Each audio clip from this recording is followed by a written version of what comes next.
नमस्कार, मेरा नाम है मिथिलेश कुमार और आप देख रहे हैं द न्यूज हब।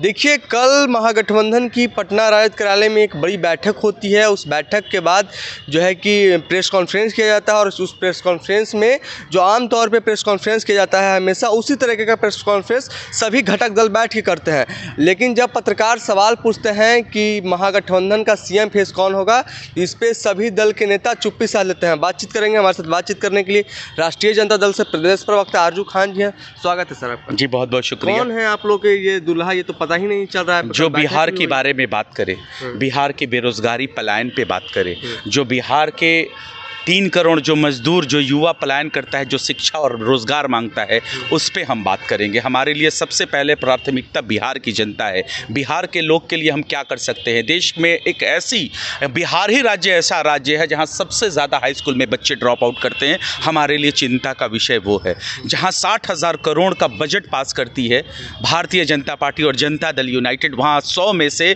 इंटरमीडिएट में सिर्फ 9 बच्चे पास आउट करते हैं। वो हमारे लिए चिंता का विषय है। सबसे ज़्यादा गरीब राज्य बिहार प्रदेश है और यहाँ 7 रुपये दर से ज़्यादा बिजली यूनिट लिया जाता है। इस गरीब प्रदेश के लोगों के खून की गाढ़ी खून और पसीने की कमाई को चूसा जाता है। हमारे लिए ये प्राथमिकता है। हमारे लिए ये प्राथमिकता है कि यहाँ कल कारखाने कब लगेंगे।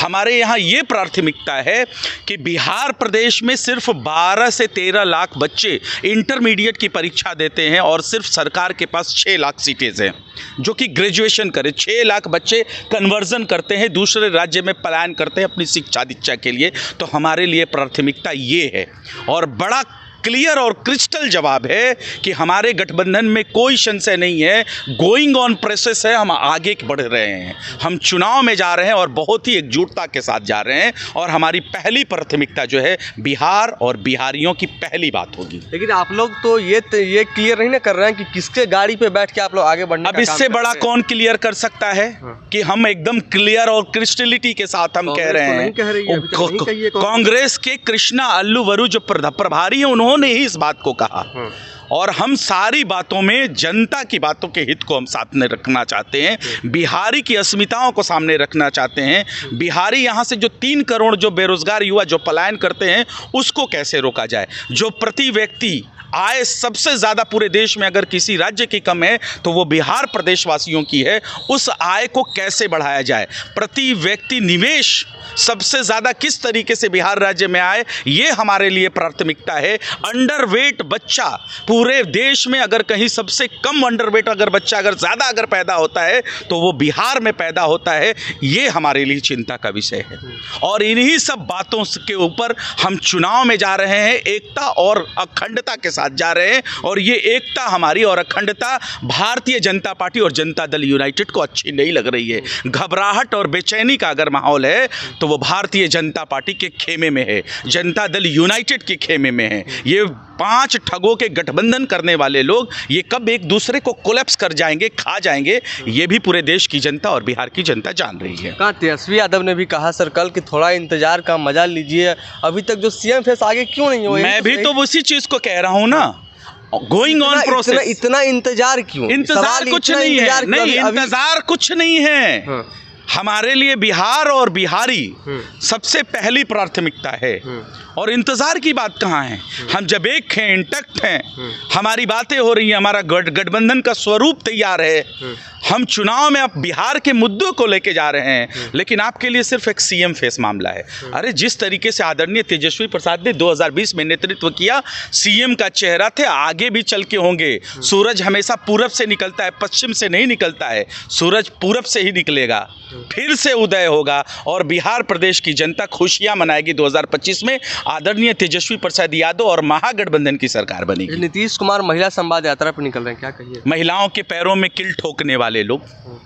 नेशनल हेल्थ सर्वे की रिपोर्ट, सबसे ज़्यादा खून की कमी पूरे राज्य में, पूरे देश के किसी राज्य में है तो बिहारियों के है।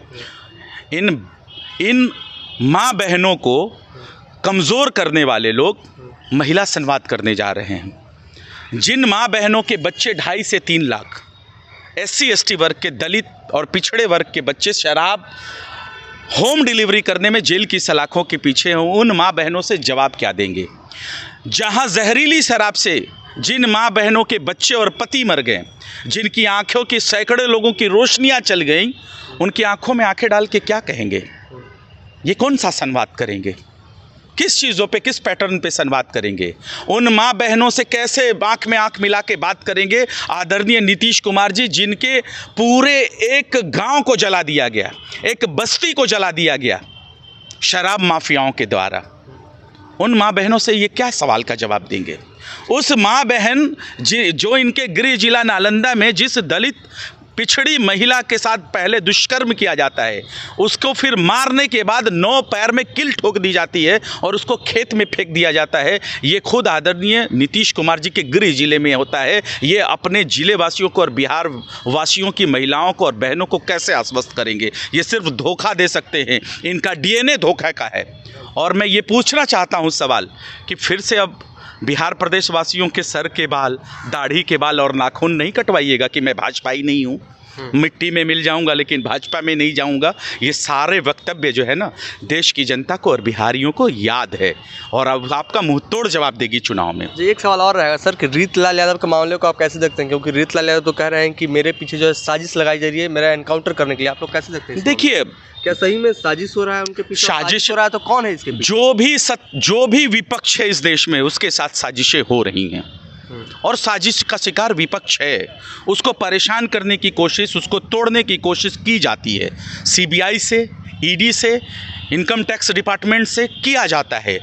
और आप इसका नज़ीर देख सकते हैं, हेमंत विश्व शर्मा कौन थे? कांग्रेस के थे, उनके ऊपर CBI ED की दबिश पड़ती है और उसका नतीजा ये निकलता है कि वो नतमस्तक होकर भारतीय जनता पार्टी में मिल जाते हैं। सुन लीजिए ना, मेरे नहीं, मैं बता रहा हूँ, मैं उसी पे आऊँगा, मैं उसी पे आ रहा हूँ साहब, थोड़ा सा सुन लीजिए। और हेमंत विश्व शर्मा आज डिप्टी CM हो जाते हैं, किसके? भारतीय जनता पार्टी के। अजीत पवार की जगह जेल में होती है। ये देश के आदरणीय प्रधानमंत्री नरेंद्र मोदी जी कहते हैं कि उनकी जगह जेल में उनसे हम चक्की पिसवाएंगे। सरकार बनती है महाराष्ट्र में, अजीत पवार डिप्टी CM हो जाते हैं। इसीलिए मैं कह रहा हूं कि ये प्रताड़ित कर सकते हैं, ये परेशान कर सकते हैं, लेकिन हमको न्यायालय पे भरोसा है। न्यायालय जो भी चीज़ कहेगा वो पूरे देश के देशवासियों को मानना चाहिए। हम न्यायालय में जाएंगे, न्यायालय पे बात करेंगे, जो न्यायालय का रुख होगा हमको और आपको सबको सर्वमान्य होगा। जिस बिल्डर से रीतलाल यादव का मामला चल रहा था, उनका भी बयान आया है। वो बिल्डर का साफ तौर पे कहना है कि 30 लाख रुपया रीतलाल यादव के द्वारा मांगा गया था, जिसमें 14 लाख रुपया हम लोगों ने पहुंचा भी दिया था और 2 साल से परेशान किया जा रहा था और अब 16 लाख रुपया हम लोगों ने बयान दोनों तरफ से आ रहे हैं। लेकिन मैं अपने बयान को सच और दूसरे के बयान को गलत कैसे साबित कर सकता हूं?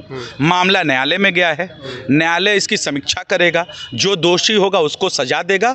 हम न्यायालय का सम्मान करेंगे और जो भी चीज़ होगा न्यायालय पे छोड़ देते हैं, क्योंकि न्यायालय में अब अधीन हो गया है ये मामला।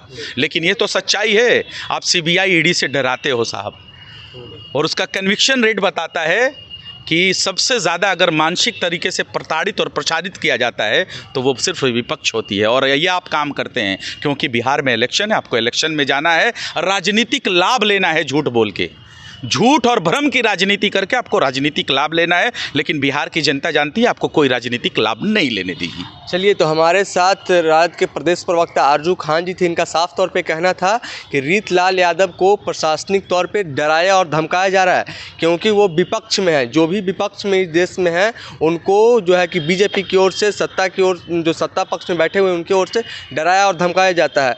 लेकिन जहाँ तक बात थी महागठबंधन में CM फेस कौन होगा, तो इन्होंने क्लियर किया है कि CM फेस वही होगा जो जनहित के मुद्दों को उठाता है और जनहित के मुद्दों को वर्तमान में तेजस्वी प्रसाद यादव उठा रहे हैं, तो CM फेस 2025 के वही होंगे। पनोरमा ग्रुप, जो सोचता है वो करता है।